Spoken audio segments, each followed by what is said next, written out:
He is Shumi Nagaremono.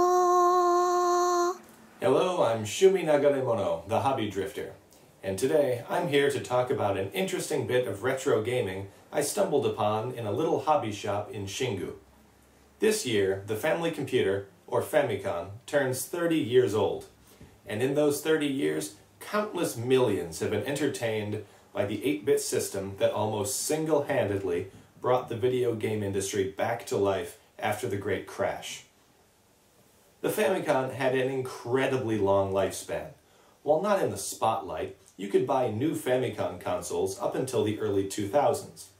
Nintendo only stopped servicing old consoles about 5 years ago. But that was the end, right? Without support from Nintendo, eventually all of the old consoles would fall into disrepair, and the games of the NES and Famicom would be lost to time, right? Heck no! In addition to multiple re-releases, be they cartridges on the Game Boy Advance, downloads on the 3DS, Wii and Wii U, or just questionably legal emulators, the Famicom and NES catalogs will live forever. The super intelligent cockroaches that put an end to the machine uprising that stamped out the last remnants of humanity after that nasty incident with the space penguins will not be without Super Mario Bros. But I've said too much. But the fact remains that Nintendo isn't putting out new Famicom consoles anymore, and my old Famicom has seen better days. So, how in the name of the AVGN am I going to play Hoshi no Kirby? This is a retro game. I want to play it on a retro console. And guess what? I can. I can actually play it on a console that's even more retro than the Famicom itself. This is the TV GameType FC compatible machine. It was released exclusively in Japan a few years ago, and is just one of many Famicom hardware clones out there. The clones aren't often sold at direct retail. Instead, they're often prizes in UFO catchers or other Game Center attractions. But you can often find at least one type for sale in some independent game retailers, or pretty much any Don Quixote location.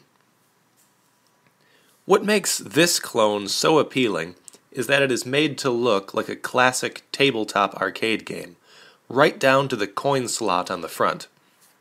The buttons on the console serve as the power and reset buttons, respectively.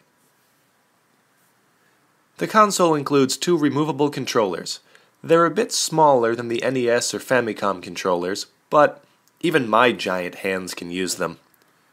They're quite responsive, and I haven't had any issues with any of the games I've played.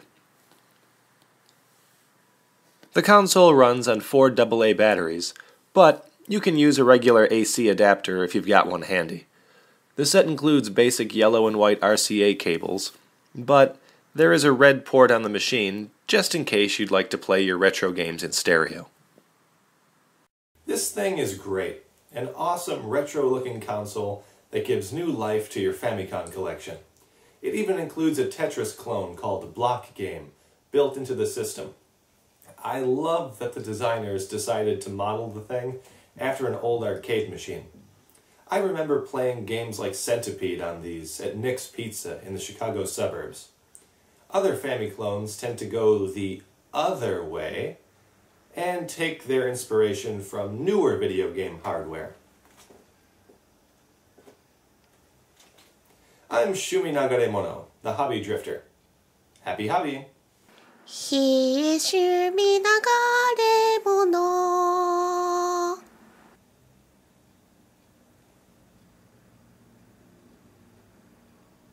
It's starting.